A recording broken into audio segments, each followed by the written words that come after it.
ఉదాహరణ ఇస్తా. ప్రేమ అంటే రిష్క్ అనాల్సిందే ఇప్పుడు. ఇష్క్, మొహబ్బత్, మొహబ్బత్, ఇక్రార్, ఇంకోటి ప్రేమ అన్న పదం. అవును, ప్రేమ లేదు. మీకు హిందీలో సినిమా వినోద్ ఖన్నా భారతి యాక్ట్ చేసిన సినిమా పేరు నాకు గుర్తులేదు. అందులో ఒక ప్రేమ గీతం ఉంటుంది. ప్రియ ప్రాణేశ్వరి హృదయేశ్వరి యది ఆప్ హమే ఆదేశ కరే తో హం ప్రేమ కా హం శ్రీ గణేశ కరే అని ఒక పాట ఉంటుందండి. పూర్తి సంస్కృత భూయిష్టమైన పదం. వెకిలిగా వేళాకోళం చేసే పాటగా వాడారు. హిందీలో ఇది ఇంటర్నెట్లో లభ్యమవుతుంది, యూట్యూబ్లో లభ్యమవుతుంది. సో ప్రయత్నపూర్వకంగా ఇది రొమాన్స్ యొక్క లాంగ్వేజ్. అమ్మాయిల్ని ఏడిపించటం అనేది హీరో యొక్క లక్షణం. ముందు హిందీ సినిమా, తర్వాత తెలుగు సినిమా, తర్వాత ఇంకో సినిమా, తర్వాత ఇంకో సినిమా, ఇలా నెమ్మదిగా మిశ్రమ సినిమాలో అమ్మాయిని ఏడిపించడం ఎక్కడుంది? లేదు. భావమరదల సరసం ఉంది అంతే. అది కూడా సరసము, అద్దులు దాటనటువంటి, అద్దులు మీరినటువంటి. కానీ ఈ సినిమాల్లో క్రమేపీ అన్నమయ్య అద్భుతంగా వర్ణించారండి. అమ్మవార్లను అద్భుతంగా వర్ణించాడు, కానీ అది ఎక్కడ కూడా వెకిలిగా కనిపించలేదు కదా. ప్రేమ గీతాలు రాస్తారండి మీరు, హిందీ ప్రేమ గీతాలు చూడండి. వాడు అంటాడు యాల్లా యాల్లా దిల్ లే గయి. అరే దిల్కి అల్లాకి సంబంధం ఏంటి? వాడి పేరు ఏంటంటే వాడి పేరు విజయ్. వాడు పాట పాడేటప్పుడు తురక టోపీ పెట్టుకుంటాడు, యాల్లా యాల్లా దిల్ లే గయి. అంటే ఇదంతా నార్మలైజేషన్ ప్రక్రియ. ఇప్పుడు చాలా మటుకు ఈ మధ్యన సోషల్ మీడియాలో ఒక వింగ్ పనిచేస్తుంది. చాలా మంది Urdu wood ban, Urdu wood అని చెప్పేసి ఒక్కొక్క ఈ సీన్లో ఇక్కడ ఈ సీన్ పెట్టాల్సినటువంటి అవసరం ఉంది. పక్కన ఉండేటువంటి షెట్టియో, పక్కన ఉండేటువంటి బ్రాహ్మణ్ ఏమో వెకిల్గా చూపిస్తారు, మన పక్కన ఉండేటువంటి ఒక ముస్లిం ఏమో జాన్ కా తుకుడా, వాడు దిల్ దేతే, అట్లా చూపించేటువంటి ప్రయత్నం చేసి వీడియో. ఈ పదాల వెనుకున్న రాజకీయం మనం అర్థం చేసుకోవాల్సినటువంటి అవసరం ఉంది. ఇది మనము ఎప్పుడైతే ఇది అర్థం చేసుకోలేమో అప్పటి వరకు ఈ పదం అనేది మనను ఒక పంజరం లాగా బంధిస్తుంది. మన ఆలోచనల్ని కూడా ఇలాగే రాయాలేమో అనేటువంటి స్థితికి.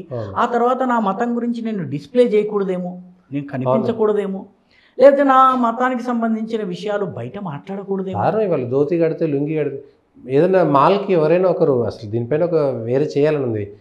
అమ్మాయిలు అట్లీస్ట్ హ్యాట్సాప్ చెప్పాలి. వాళ్ళు చీర కట్టుకొని కూడా మాల్ పోగలుగుతున్నారు, చుడిదార్ వేసుకొని మాల్ పోగలుగుతున్నారు. ఒక అబ్బాయి ఎవరైనా లుంగి కట్టుకొని, ధోతి కట్టుకొని మాల్లో పోగలుగుతారా? రామరాజు వచ్చాక కొంత మారింది, రామరాజు వచ్చాక కొంత మారింది. రామరాజు ఒక రకంగా రామరాజుని ఒక అద్భుతమైన వస్త్ర విప్లవంగా నేను వ్యక్తిగతంగా భావిస్తాను. ఎందుకంటే అది రెడీమేడ్ ధోతి, దానిలో కుట్టు ఉంది, ఇవన్నీ పక్కన పెడితే చాలా మంది ధోతీలు వేసుకుంటున్నారు పిల్లలు. కొంత మారింది కానీ బట్ ప్రాబ్లం ఏంటంటే నా సంస్కృతికి సంబంధించిన దుస్తులు వేసుకోవడానికి కూడా నేను బాధపడి భయపడి నామోషి ఫీల్ అయ్యేటటువంటి పరిస్థితి ఇక్కడి నుంచి మొదలవుతుందండి. ఇక్కడి నుంచి మొదలవుతుంది అనమాట. మనం ఏదైతే మామూలు పదంలాగా కుంభకోణము, స్వాహ, లేకపోతే ఇంకోటి, ఈ పదాల కంటే ముందు నేను పుట్టి పెరిగినటువంటి ఊర్లలో కూడా ఉర్దూ పదాలు సర్వసాధారణం అయిపోవడం కూడా బలవంతంగా, అంటే దీనికి కొంత చరిత్రలో కూడా వెళ్ళాలి. జబర్దస్తి చేయడం అనేటువంటిది ప్రతి పదం కూడా ఇంట్లో కాగితాలు రాసేటప్పుడు దస్తూరి అనేటువంటి రాసినట్టే సహీ సదర్ తారీఖ్ అని చెప్పి రాయాలి ఇంట్లో. పెద్ద తెలంగాణలో ఉన్న ప్రత్యేక పరిస్థితుల కారణంగా పదాలు వచ్చినాయి. మీకు ఉర్దూ కూడా అంతే కదా, బాలీవుడ్లో కూడా అదే పరిస్థితి కదా. అవును, అంటే ఎక్కడ ముస్లిం రాజులు వచ్చినా కూడా వాళ్ళ మీద బలవంతంగా ఉర్దూ పదాలు నేను బరాబర్ చేస్తా అంతే, వాడాలి అంతే. సరే, తెలంగాణలో నిజాం పాలన, ఆంధ్రలో జరియతే, జమానతు, జప్తు, తారీఖు, అసలు, తర్వాత నకలు, ఎన్ని పదాలు ఆంధ్ర వాళ్ళమని చెప్పుకుంటున్నటువంటి వాళ్ళు తెలియక వాడుతున్నటువంటి ఉర్దూ పదాలు. వాటికి దవాఖానా ఎన్ని పదాలు వస్తున్నాయి అంటే, మహారాష్ట్ర వంటి రాష్ట్రాల్లో భాషా ఉద్యమం వచ్చింది. చాలా పోరాటపూరితమైనటువంటి భాషా ఉద్యమం వచ్చి ఆ భాషను ప్యూరిఫై చేశారు. ఈ పదాలు వాడకుండా మన పదాలు వాడాలి అన్నటువంటిది. మన దగ్గర కూడా ఒక ఉద్యమం వచ్చింది. సంస్కృతము లేని పదాలు వాడి అచ్చ తెలుగు వాడాలన్న ఉద్యమం మన దగ్గర కూడా నడిపారు. అచ్చ తెలుగుని వాడే వాళ్ళు ఉర్దూ పదాలు లేని అచ్చ తెలుగు వాడొచ్చుగా. అక్కడికి వచ్చేటప్పటికి 2 నాలుకల ధోరణి. అవును, మీకు తమిళనాడులో కూడా అదే. వాడు ఇంగ్లీష్కి ఇబ్బంది ఉండదు, వాడికి ఉర్దూకి ఇబ్బంది ఉండదు, కానీ హిందీకో లేదా సంస్కృతంకో ఇంకో భాషకో ఇబ్బంది ఉంటుంది. ఇక్కడ కూడా అదే పరే, వాడికి ఉర్దూ మాట్లాడితే వాడు ఏం కాదు, కానీ తెలుగు మాట్లాడేది తెలుగులో లేదంటే ఇంకొక భాష వచ్చేసరికి వాళ్ళకు ఇదే సోషియాలజీలో మనం చెప్పేటువంటి నార్మలైజేషన్, ఇంటర్నలైజేషన్, ఆ తర్వాత టోటల్ అడాప్షన్. అంతే. ఈ ప్రక్రియ ఏదైతే ఉందో ఇది మనం చెప్పిన ప్రస్తుతము సమాజంలో ఒక వర్గము ప్రయత్నపూర్వకంగా అభ్యుదయవాదులుగా చెప్పుకునేవాళ్ళు, లిబరల్స్ అని చెప్పుకునేవాళ్ళు ఈ సమాజం మీద యాష్ ఎక్స్పెరిమెంట్ చేస్తున్నారు. చేశారు, కొంత సక్సెస్ కూడా అయ్యారు. చాలా మటుకు సక్సెస్ అయ్యారు. అవును. 50-60 ఏళ్ళు అవుతుంది కాబట్టి కొంత సక్సెస్. మీరు ఒక పదము వాడుతున్నప్పుడు అరే ఈ పదము నేను ఉపయోగించాలా వద్దా, అవును, లేకపోతే మీకు అనాయాసంగా వచ్చేటటువంటి పదాలు అవి అయిపోయినాయి అనుకోండి, అవును, అంటే వాడు గెలిచినట్లే. అంతే. నేను దళిత్ పేరు మీకు ఉదాహరణ ఎందుకు ఇచ్చానంటే ఇది 80s స్టార్ట్ అయింది. అంతే.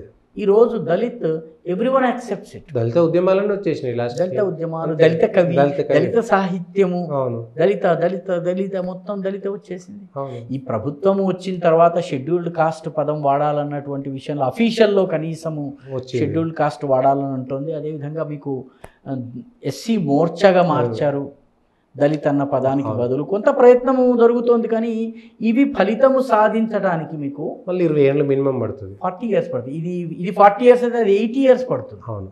ఎందుకంటే లర్నింగ్ కన్నా అన్లర్నింగ్ చాలా ప్రమాదకరం, చాలా ఎక్కువ సమయం తీసుకుంది. మీరు నేర్చుకోవడం ఉంటుంది. ఒక ఆయన ఇలాగే సంగీతం నేర్చుకోవడానికి వెళ్ళాట, భయంకరమైనటువంటి కొంత నేర్చుకుని వెళ్తే అంటే బాబు సంగీతం నేర్చుకోవడానికి మామూలుగా ఎంత కాలం పడుతుంటే 5 ఏళ్ళు, నాకెంత కాలం పడుతుందంటే నీకు 10 ఏళ్ళు పడుతుందయ్యా, 15 ఏళ్ళు పడుతుంది. ఎందుకండి అంటే 5 ఏళ్ళు నువ్వు ఉన్నది మర్చిపోవడానికి, మిగతా 5 ఏళ్ళు ఏదైతే ఉందో అది కొత్తవి నేర్పడానికి, మిగతా 5 ఏళ్ళు ఏదైతే ఉందో అది నువ్వు సాధన చేసి దాన్ని సారోగతం ఇంటర్నలైజ్ చేసుకోవడానికి.